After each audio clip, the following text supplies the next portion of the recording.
Welcome back to another edition of the Disney Dish Podcast with Jim Hill. It's me, Len Testa, and this is our show for the week of July 23rd, 2018.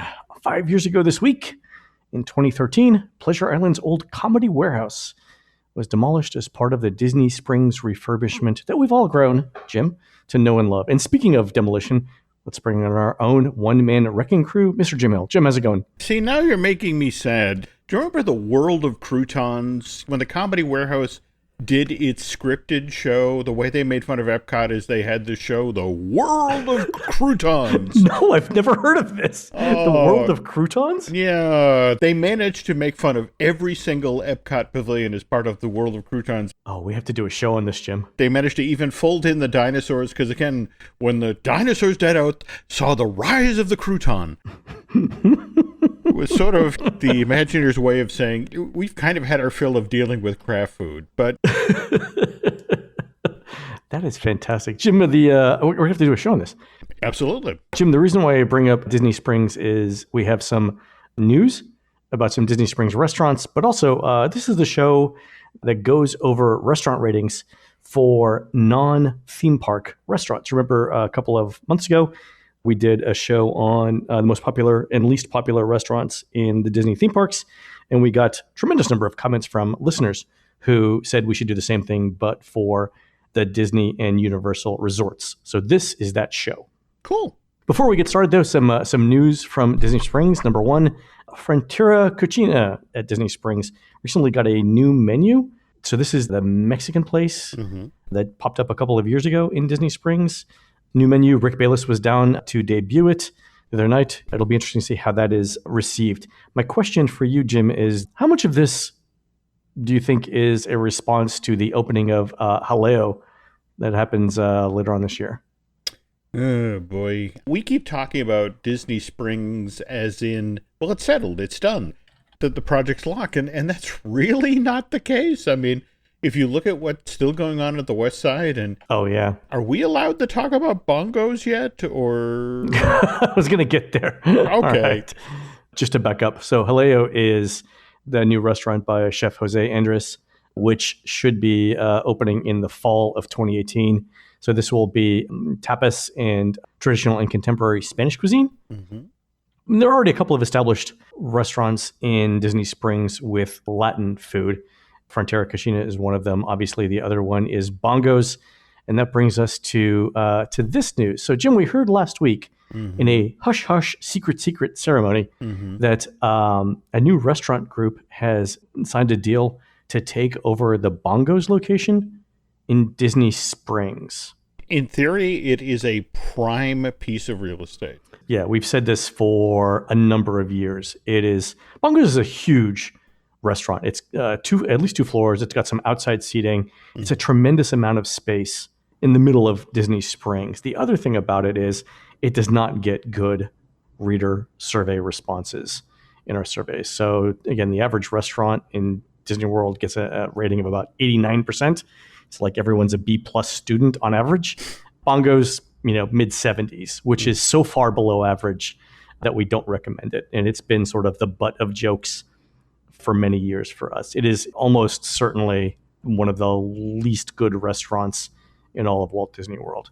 And that brings us to the second part of this news, is that we're hearing that the new management will bring out a new restaurant concept that is not Cuban food, starting in late 2019. So what we're hearing is we expect the Bongos restaurant to be demolished sometime in late 2019 and replaced with a completely different concept. There's no word yet on what that concept is. In fact, we don't even know who the new owners are. The only thing we were told was these owners are running restaurants successfully outside of Disney Springs right now, and that the concept that they're bringing in is already established and runs well outside of Disney Springs. Okay. So again, I mean, how much of this you think, Jim, is due to the existing competition in Disney Springs? So from Boathouse or Wine Bar George or Morimoto or any of their great places to eat, or Homecoming, and how much of it is looking at where Jaleo's going, literally around the corner or down the street from where Bongos is. Yeah. The other thing that's important to mention here is we've had the Cirque du Soleil, La Nouba went dark almost 8 months ago, and the new show is in concept form at this point. My understanding is that Disney is supposed to announce it within the next 3 to 4 months. And Okay. when 2019, we've got the NBA experience opening, we've got this Bongos replacement, we've got Aleo, and we've got Lanuba going in. Yep. That side of Disney Springs will basically catch on fire at that point. Right now, it's kind of an afterthought. Yeah, there's no anchor on that side, right? Yeah. So this is all coming together in one, don't get me wrong, it's going to be a difficult year next year with construction fences and that sort of thing. And you kind of got a feel for the bowling outfit down the street there, but they're doing fine. Just it'll be a little more difficult to get to. We keep talking about Disney Springs as it's done, and it's like, oh yeah, the West Side, forgot about that. So Interesting. Yeah, so I think it'll be good to have a new concept in that space. Again, huge footprint oh yeah, within Walt Disney World, within Disney Springs. Lots of opportunity for something better to go in there. And again, it raises the bar on the competition for everything else. So I think that's good. And if you think about it, between its positioning next to the AMC, well, I keep calling it the AMC Pleasure Island, and likewise the very fact that when the Lanuba replacement comes online, you're going to be looking at people who want to either eat before the show or after the show. So or after the show, exactly. Yeah. It's a killer location. But that's the thing about Bongos is for a long time, it didn't have to be good, just given its location. Yeah. And now it does, yeah. Yeah. And we had talked about, I think last year we had talked about sort of an ultimatum that we heard that Bongos got, where it was told to them that they either had to revamp the menu or the concept, or their lease wouldn't be renewed when it was up. So we've heard about this. We knew that Disney management knew that they had an opportunity there. So this is just the other shoe dropping, right? Yeah, I just hope somebody gets in there and grabs all of that mosaic. Yeah, the tile work is actually pretty good. I mean, there's some decent decor inside of Bongos. Absolutely. We'll see how much of that ends up at the cast member property store. Yeah, property control. Property control, exactly it. One other interesting thing that I was looking at while I was doing some research on this, have you seen how much Le Cellier's quality ratings have dropped in the last 5 years? Yeah. There's going to be a whole show about restaurants, Jim. Yeah. So in 2014, Le Cellier was on our thumbs up, thumbs down reader surveys, was getting around 91, 92%. Put it at the top, near the top of all Walt Disney World restaurants. And we called it that. And then remember, Disney, capitalizing on this, did a couple of things. One is they made it a signature restaurant, which greatly increased the price of meals at Le Cellier. The other thing they did was standardize the menu so that the lunch and dinner menus were exactly the same. 5 years later, the quality rating has dropped from 92% to 85%. Again, the average restaurant in Walt Disney World is 89%. 85% is a couple of standard deviations below average. It's probably like 10 standard deviations at this point, given the number of surveys that we get. So 85% below average. That's kind of disappointing, isn't it? Oh, no, I agree. But I have to wonder how much of that is, when you boost your price point and you take the lunch menu and the dinner time menu and basically make them the same, how much of that came back to sort of bite them in the butt? People sitting down and, looking at the higher price tags and not getting the variety. Or I remember when this place opened at 82 as a buffeteria.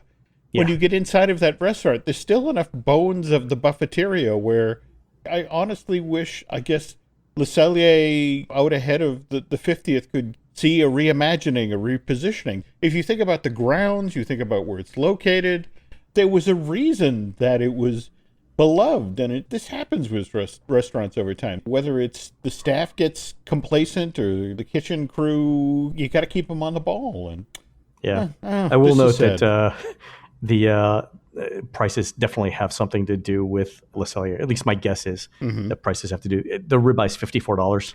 $54 for a ribeye is a lot of money. When the loan officer comes over with the menu.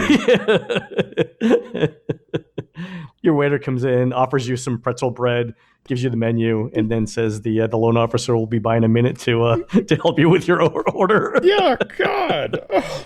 Wow. Now, I understand that your credit score is 750. You'll see that the menu is divided. Page 2 is for people whose credit scores are under 800. Exactly. Oh, God. Wow. Okay. It's All right. not too far from that. Yeah. All right, Jim, time for a couple of quick listener questions. This one from Eddie. Dear Jim and Len, my wife, 2 kids, and I are planning on going to Disney World in December of 2019. Half the reason is that we haven't been for Christmas in Disney before, and the other half is for the spectacle that will be the opening few weeks of Galaxy's Edge. I totally get this, Eddie. Our dilemma is that we're scared Galaxy's Edge won't be open yet, or that the crowds at that time will be unbearable, not only in Hollywood studios, but for the rest of the world. Should we plan an entire second vacation in February in the hopes that it will be less crowded? And then we would obviously cancel one of our trips. Or is February still pushing it too close? So, Jim, what do you think? We know that Galaxy's Edge is supposed to open late fall of 2019. We've noted before that late fall is December 21st. Yeah. We just saw within the past 3 weeks or so, how close they cut it with Toy Story Land. People have really appreciated the decor, especially at night and that sort of thing, but they had their hard, it's going to open on June 30th.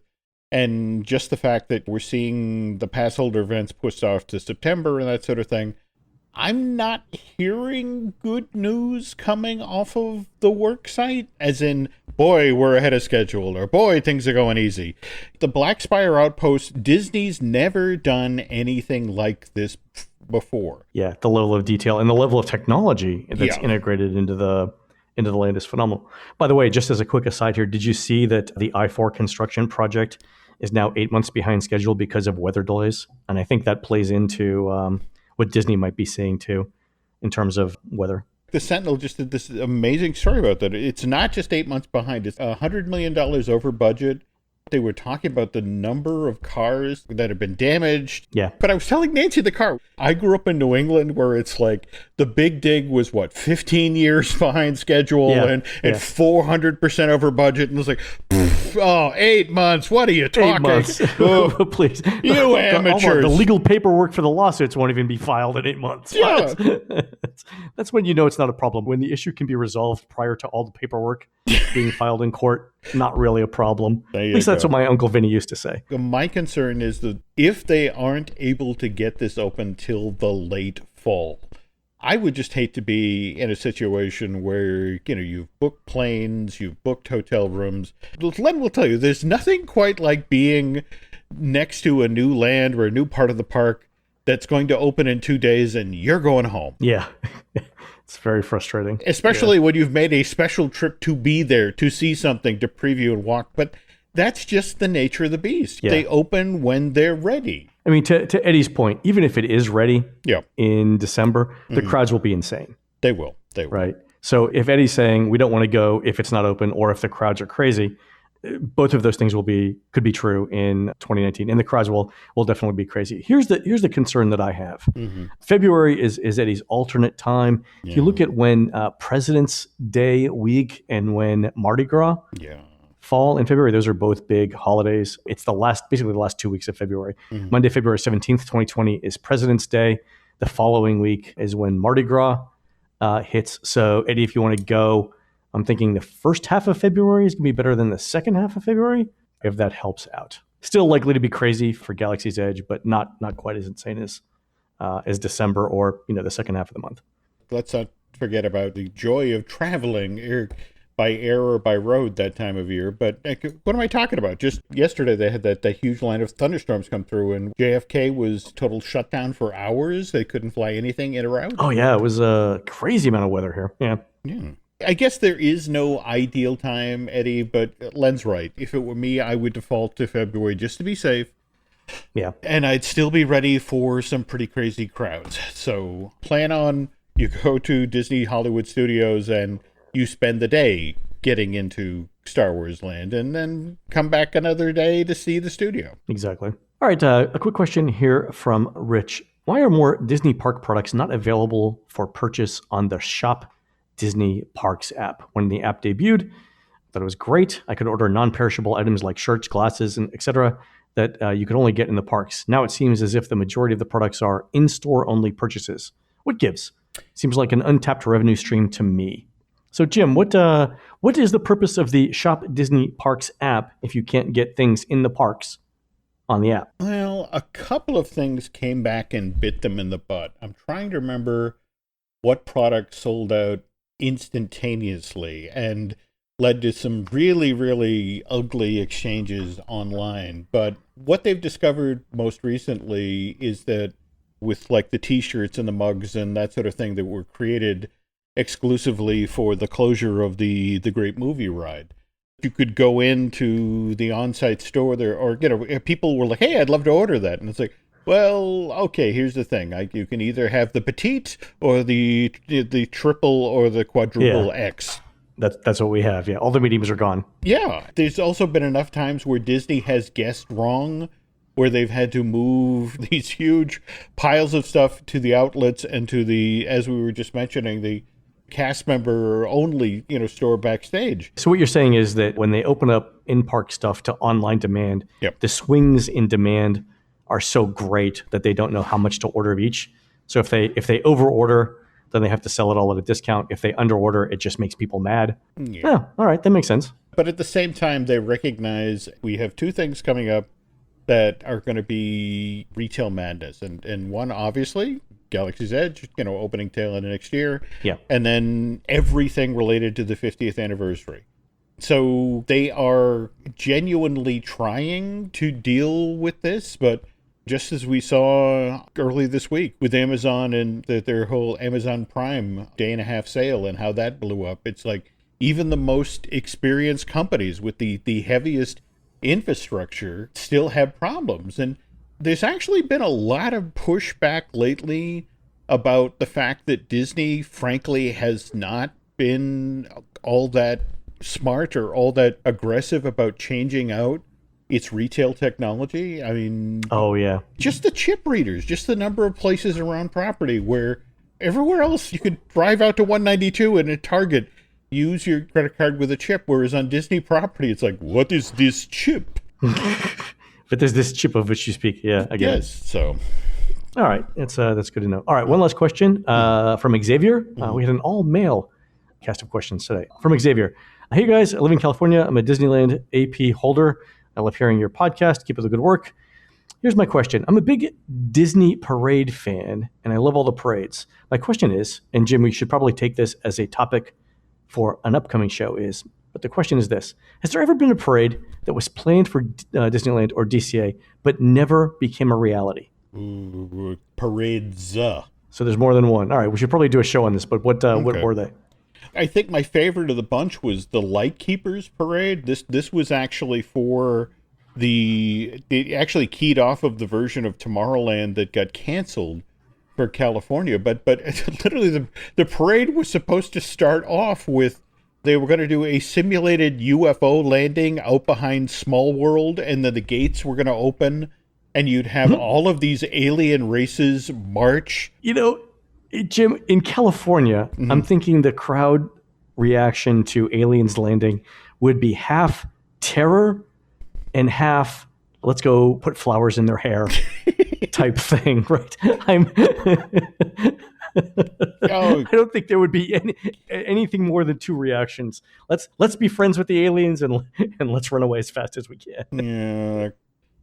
Again, now that Bob Chapek is in charge of parks, experiences, and consumer products, everything I've been hearing from the entertainment folks out ahead of the parades that are planned for the 50th anniversary at Walt Disney World, and likewise the stuff that's under consideration for Disneyland and DCA, it's all about IP. And with everything that's being planned for the Hollywood overhaul, the new Marvel-themed area. Oh, and speaking of which, I wanted to ask that, remember the patent information you had about the Spider-Man? Yep.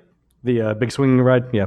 Was there any mention of how big a footprint that building was supposed to have? Oh, it was massive. Okay. Because between the Galaxy's Edge coaster, which, again, if you've been to the Epcot parking lot lately and seen how that thing is starting to blot out the sun, likewise, some stats have recently come in for the Frozen attraction that's in the works for Tokyo Disney Seas, for the brand new land they're building that it's going to have the Tangled element, the Peter Pan, but that show building for the Frozen ride, 60,000 square feet. I mean, there are some huge attractions now in the works. Given the noises that are coming out of of Universal. I mean, we've talked about this being an arms race, Len. It really is starting to shape up as an arms race. 60,000 square feet is bigger than a football field. It's 300 by 200. That's massive. Yeah, for show building. And when you picture that, that's the footprint. When you think about how many show scenes they managed to cram into the old Maelstrom buildings. Yeah. Look at that and think about a football-sized space. And it's like, what sort of ride could you put in there? What sort of show scenes will we see? But interesting. All right. So circling back to the parade thing. So everything's based on IP. That's what's coming up. Yep. Yeah. And remember, with the repositioning of that park between the Pixar elements and the Marvel elements, we're only just seeing entertainment do things of size and scale with the Marvel characters. In fact, with what's going on at Walt Disney Studios Paris this summer, the projected show that they're doing inside of the old Cinemagique Theater has gotten really, really great reviews. But it's one of these things where you have 4 and 5 cast members playing Captain America, Spider-Man, Black Widow, Iron Man. But again, they're interacting with full-size Hulks on screen and full-size Thanoses.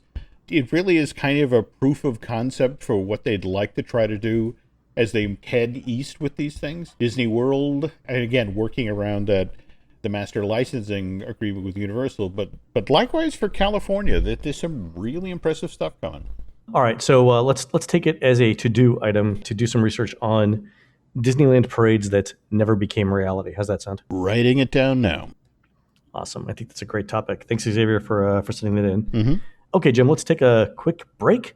When we come back, we will go over the most and least popular restaurants around the Disney and Universal resorts. How's that sound? Getting my lobster bib on now. We'll be right back, folks.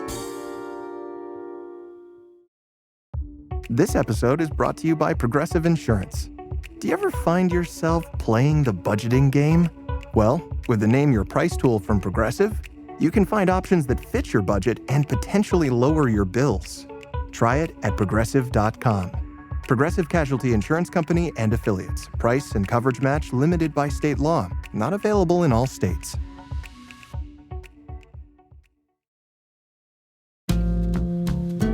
And we're back. All right, James. A couple of months ago, we did a show that detailed the best and worst theme park restaurants in Orlando. We got a lot of reader comments on that, asking us to do the exact same thing, but for the Disney and Universal hotels. So let's do that now. I've got the most recent touringplans.com reader survey data over the last year for all of Walt Disney Worlds, more than 145,000 reader surveys on dining. So again, for context, the average restaurant is rated about 89% thumbs up from our readers. Again, that's a solid B+. And again, we ask our readers for a simple yes or no, thumbs up, thumbs down rating. By the way, did you notice that Netflix is doing the exact same thing now? They've gotten rid of reader surveys and they're going with a simple thumbs up, thumbs down scale as well. Wow. Okay. That Roman Colosseum training really is paying off. Exactly. We've all seen History of the World. That's where I got mine from. There we go. All right. So let's start with the Magic Kingdom resorts, James, the highest rated restaurant. In fact, the highest rated restaurant in the Magic Kingdom resort area, in fact, the highest rated restaurant in all of Walt Disney World, moderately surprising, is Victoria and Albert's at the Grand Floridian. Of the 82 surveys we've got in the last 12 months, 99%, that's 81 of them, have been positive. There was one negative. I would love to hear from that one person who said they didn't enjoy it. But this is surprising for a couple of reasons. One is, for the last couple of years, Victoria and Albert's has not been the highest rated restaurant in Walt Disney World. It's typically been, it's been top 5, maybe top 10, but it has never been number 1. This is clearly number 1 at this point. And we all know that it's super expensive, but the food is really, really good. It is inarguably the best food, I think, in Walt Disney World. What do you think, Jim? And let's not forget about the presentation. I mean, the staff there, it's always dinner and a show. Yeah. You just feel beyond pampered, but with that sort of change in the lineup for it to move on from top 5 to number 1, if they change out the menu, is there a new chef? I mean, what could have caused this? Scott Hunnell's always been the executive chef, and the food's always been good. The service has always been excellent. I think you and I have talked about the service component before, where I've asked some crazy questions at Victoria and Albert's before and always got solid answers. We talked about the one time where I asked the sommelier to bring me wine that didn't go with my meal. That was hysterical. Oh God, but that's also, right. you know, you can also ask questions like, where did the silverware come from, or where did this dish come from? Like literally, where did this plate come from? And the servers know all of that. I think I've told the story before about asking about a wooden bowl that was used for salad, and the server telling me, you know, basically the history of the tree from which the bowl was derived somewhere in New England. You know, it's that level of detail, you know, on the service. It's all excellent. I think for them, the individual components have always been there. The chef has always been there. The food quality has always been there. The presentations have always been there. The service has always been there. It's just a matter of tightening everything up to make it flawless. And I think that's what gets them that high. Interestingly, the number 2 rated restaurant in the Magic Kingdom Resort area is a bit of a surprise to me. You want to take a guess as what it is? Not the Wave. Nope. No. Does Whispering Canyon count as a Magic table service? Yeah, both there. Yeah, no, not in the top 10. Okay. I mean, they're good. They're above average. Hoop-de-doo musical review, number 2. Holy cow! 424 surveys, 96% thumbs up. I don't think this is for the food, though, Jim. This has got to be for the entertainment. Yeah. The food is okay. It's, I think, don't they serve like ribs in a bucket? Oh, yeah. Which, again, nothing wrong with ribs being served in a bucket. Nope. Absolutely fine. Nope. Right? There must be an incredible number of bear pun fans.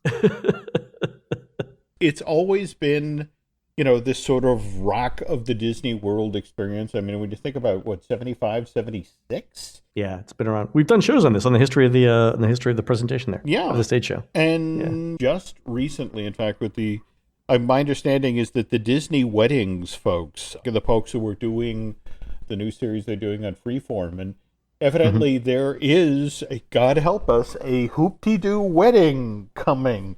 And they've supposedly roped in the cast and the food and a big fun. If the reception's not held at Country Bear Jamboree, an opportunity will have been missed. I don't know what to tell you. That kind of makes my heart smile. I mean, I've always enjoyed my visits there, and sometimes a decade or more will go by since I get back there, but it's amazing that this show still works. That, you know, from the moment you hear that stagecoach pull out front, this is a good time. It's good to see it getting that many high ratings. I agree. So next up, you want to take a stab at this is another sort of out of left field answer. It's at the Grand Floridian. You want to take a guess as what is the next? Not 1900 Park Fair. So the one that's out by the water, you get to watch. Seriously? Narcoossee's. No, actually, Narcoossee's is very highly rated. Yeah. But I'm thinking of something. This is in the main building. Really? And the fact that you can't guess it means it's probably overlooked by a lot of our listeners. I will tell you what it is. The Garden View Tea Room. Have you ever had tea service at the Grand Floridian? Oh, God, yes. Yeah. It's fantastic. It is. It's got more expensive over the last couple of years because I think Disney knows what they have in it. But as far as a tea service and service goes, I've had better tea services in London, but in the United States, it's hard to find something that's that good. You know, I can't help but notice, Len, here, you're 1, 2, 3 on this list.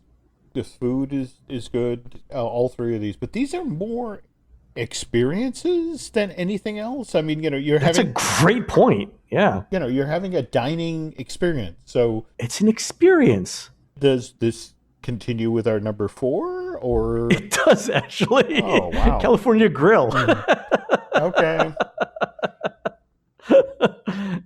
634 surveys in the past year for California Grill, 588 of them. That's 93% positive. Obviously, California Grill has good food. It's got a pretty wide-ranging menu, pan-Asian influence, but I think the big draw here for dinner is the fireworks that you see. Oh, yeah, the view. From the Magic Kingdom at night, yeah.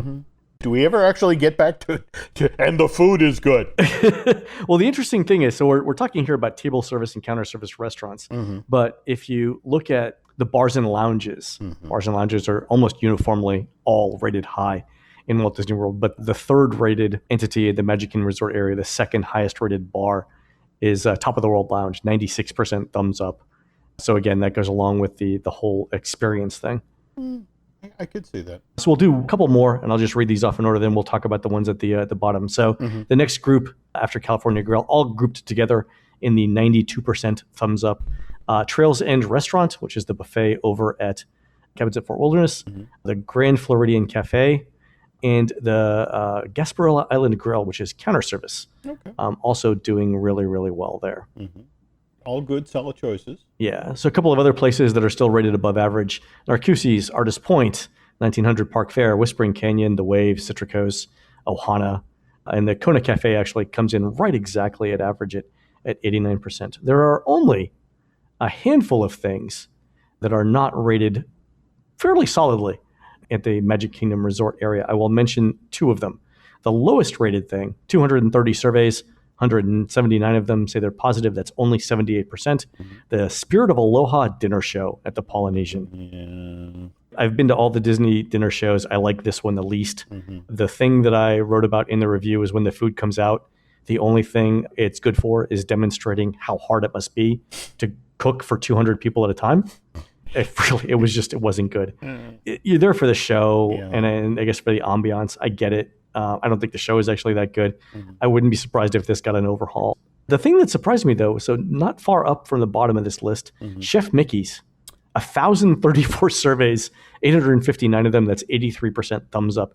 In normal circumstances, 83% thumbs up would be decent. In Disney World, it's far below average. I've been to Chef Mickey's recently. Have you? It's been a while, but I have to tell you, I think really what this is honestly about is the aggressive pricing. How often has the price point of this been boosted over the last 5 to 10 years? A lot. So I think it's a combination of things. One, definitely the price. Number two, the difficulty in getting into it. I mean, not only do you have to pay a lot of money to get into Chef Mickey's, but you've got to jump through a lot of hoops to get in. Reservations are fairly difficult to get for in-demand dining times, just like lots of places in Walt Disney World. But I think the thing here that did it for me isn't the character greetings. The character greetings are fine. But the setting itself for Chef Mickey's is, and this is Laurel's quote, but I subscribe to it wholeheartedly, it's like eating in a daycare. And what I mean for that is not the kids. The kids are fine, right? You don't eat in Walt Disney World without understanding that kids will be kids. What I'm talking about, though, is the decor of Chef Mickey's is really simple, primary colors, and basic. It looks like the inside of a daycare. The other thing is Chef Mickey's has relatively low ceilings, especially for the contemporary. And so, when you're in the contemporary lobby, I mean, you can see up, 8, 9, 10 floors. It's the Grand Concourse, right? It's open. But you get into Chef Mickey's, and it's relatively low ceilings. I think they must be like 9-foot ceilings. So the feeling is that you're in a relatively short daycare. And the food is not spectacular. I think the best thing I had on the last sort of brunch that I was there was literally the Mickey waffles. Bacon is bacon. Everything else is what it was.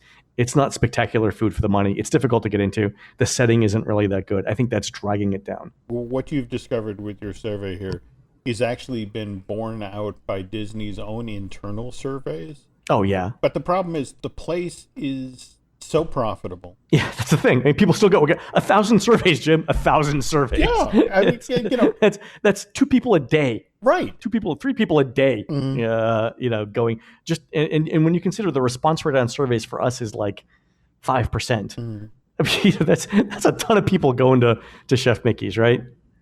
Evidently at the food lab that Disney has set up, where they're doing all the work, right now, getting ready out ahead of the opening of Batuu and that sort of thing. But evidently there's a long-term project underway about recognizing that character dining could be so much more.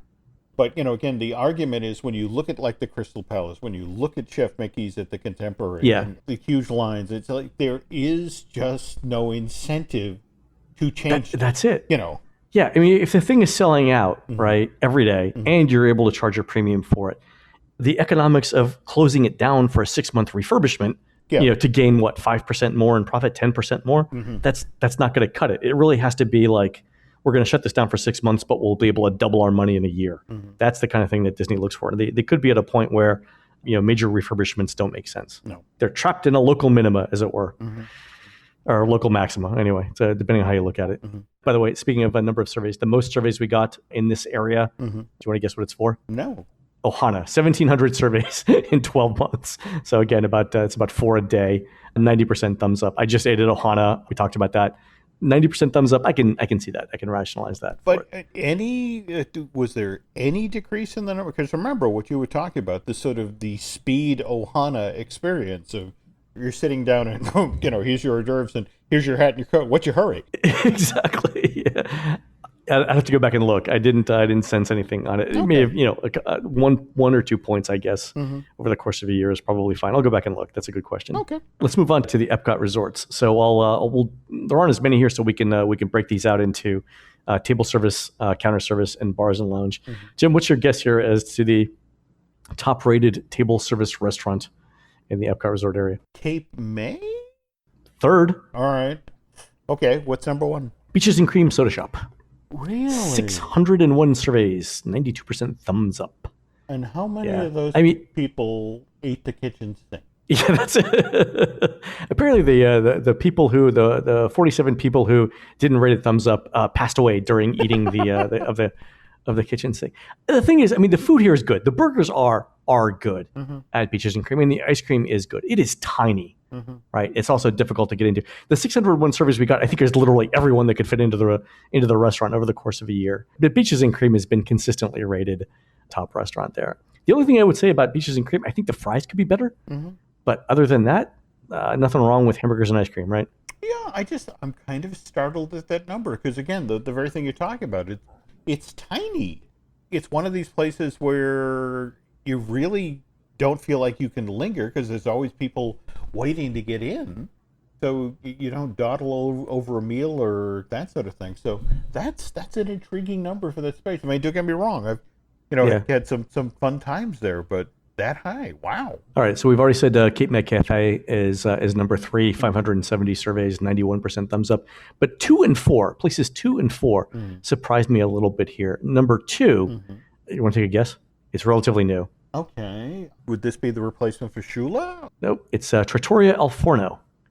Really? At the Boardwalk, the Italian place, that went in after Cat Cora's place. So 595 surveys, 91% thumbs up. A couple of things here that were interesting.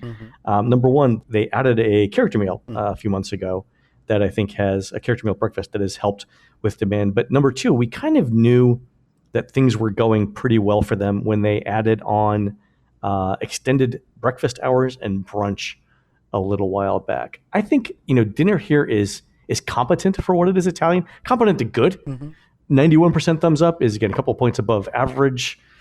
I think that's at the upper end of what I would rate Trattoria. Like, my experiences there haven't been that great, but apparently people like it. Wow. It could be this experience thing, though, too, Jim, right? It could be that the character meal. This is true. I'm going to be intrigued to see what happens with a lot of these, the Magic Kingdom Resort and Epcot Resort and that sort of thing with this new must-pay-to-park thing. Yeah. Used to be, again, you had a dining reservation, then happily wave you in, and wonder what this is going to do to next year's numbers. We'll see. Okay. So a couple of other, one other restaurant of note, Il Mulino over at the Swan, 90% thumbs up. Granted, 48 surveys, still statistically significant, but 48 is relatively low for what we get. The thing that surprises me here is that Il Mulino has been not rated highly. They've been rated low for a long time. And to see them at that high of a rating, 90%, is good. I'm going to have to go over there and head over and see how that's doing. I know that's part of a chain. It's also here in New York, so maybe that'll be a good comparison. Okay. All right, so let's talk about what's at the bottom of the table service list. A few things stand out here. None of them should be surprises. The ESPN Club, 78% thumbs up. Yeah. Big River Grill and Brewing Works, which is the sort of the brew pub place, 75% thumbs up. Captain's Grill at the Yacht Club. This just reopened back in October of 2017, 74% thumbs up. It is, I think that our readers have that exactly right. It's exactly how I would rate Captain's Grill. It's the kind of food that you get when you don't want to leave the resort, and I'll leave it at that. Oh. There are a couple of other places over at the Swan, the Garden Grove, the Splash Terrace that also don't get rated highly, but we don't have enough. I would say we have only like 30 or 40 responses for those. I wouldn't really say anything there. Let's move on to bars and lounges real quick, and we'll do counter service too. So the highest rated bar and lounge in the Epcot area is, Jim? Abracadabra.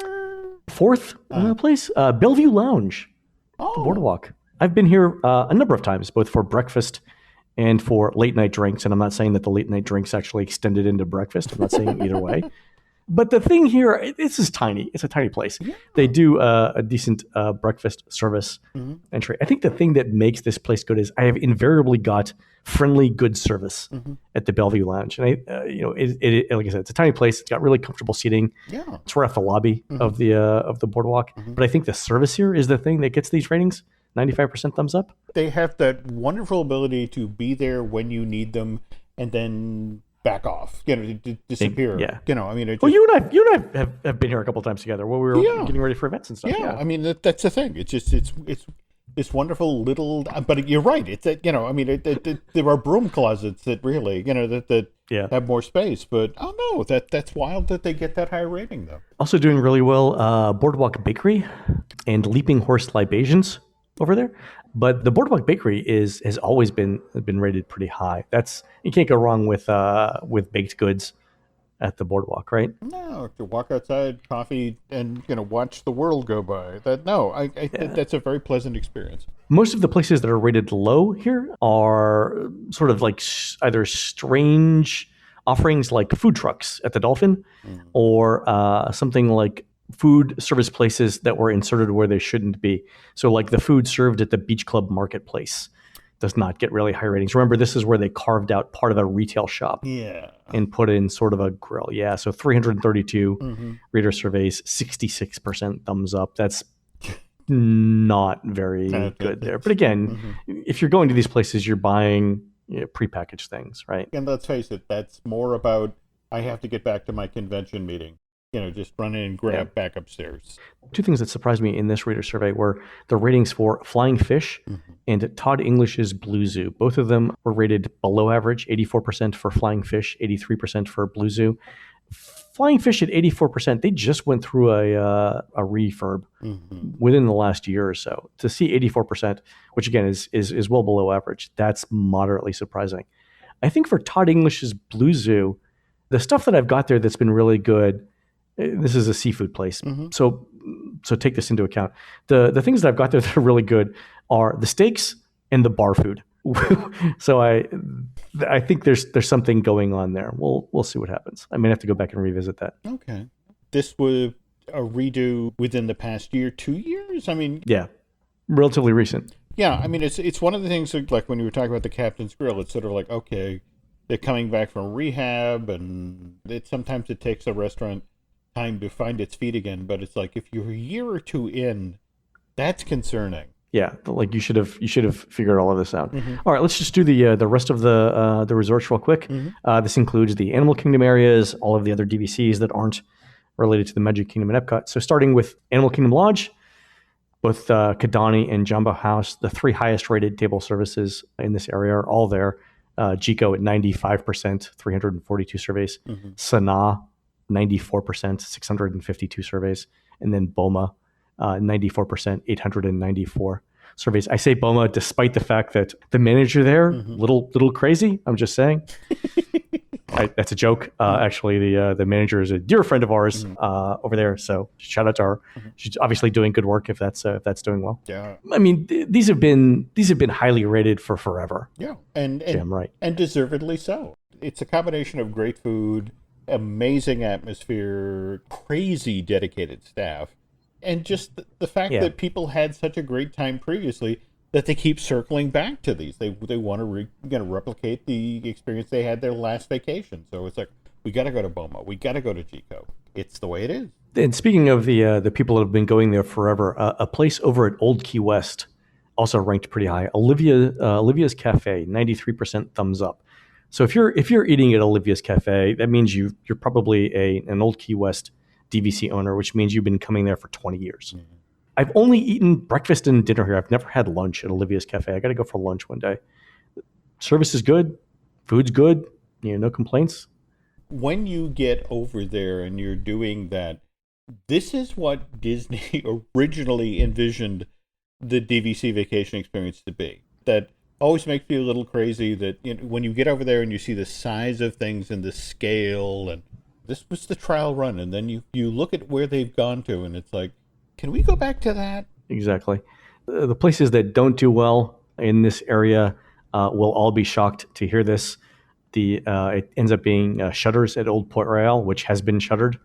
64% thumbs up. Again, nothing with that low of a rating has ever survived for long on this. But also jumping into the counter service stuff, the Old Port Royale food court, 61% thumbs up. I think at this point you've got to be punching customers in the face to get a rating that low. One of the issues with Old Port Royale right now is there is no Old Port Royale. But they're redoing it, and it should be better, actually. So, I mean... I did tell you about going there, right? I had not gotten the memo. I mean, I arrived and I checked in my Caribbean Beach hotel room, and there was actually a little, like, cooler pack with, like, that Cheerios, individual Cheerios and a thing of and I didn't put it together that meant the food court was shut down. They handed you a box of army meals ready to eat from the Korean War and said, these are almost certainly still good, probably. So I'm an idiot. I get up the next morning and I step around what I think is like a construction fence that's been set up because they're cleaning. And I actually walk over to Old Port Royale and open the door, which again, should have paid attention because it was being held open with an upside-down salad bowl. And walked in and a bunch of construction workers looked at me like, this is a construction site, Putz. Get out of here. Yeah. Maybe there's a number of folks who gave it back. High marks says, I went to go have breakfast. It was a gutted building. That's not what I expect, Disney. So I think that's part of it. It wasn't good when it started, but hopefully it'll be better. So a couple of other things related to this. The food courts tend to get slightly below average ratings. So Everything Pop, 88%. That's actually right at average. Landscape of Flavors, which I think is the best food court over at Art of Animation, 87%. But if you look at what the All-Stars are getting, the World Premiere Food Court at Movies, 84%. The Sports End Zone Food Court, 84% as well. The Music Food Court, somehow definitely worse at 79%. So you would think that all of the All-Stars would have relatively the same food courts, but it turns out that music is substantially worse than everyone else. That is moderately surprising. The thing that is also surprising is that Port Orleans French Quarter, the Sassagoula Floatworks and Food Factory, 90% thumbs up on more than 700 surveys. That's much better than what we see at other moderate or value resorts. So they're doing something right over there at French Quarter. Oh, good for them. Are we talking decor? It does have the smallest crowds. Yeah. The other interesting thing is the Riverside Mill Food Court over at Riverside, 725 surveys, 84% thumbs up. So 6% difference on about the same number of surveys. So definitely if you're at Riverside, it's probably worth a walk over to French Quarter just for the food. No, I've done this. I've done this before. Okay. You stay in one of the Magnolia Bend sections, quick walk over to French Quarter for some variety of food. Duly noted. All right, Jim, we're running out of time here right now. Let's save the Universal Restaurant ratings for another show. How's that sound? That works for me.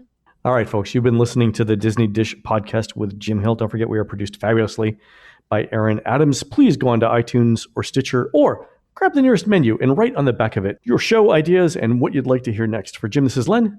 We will see you on the next show.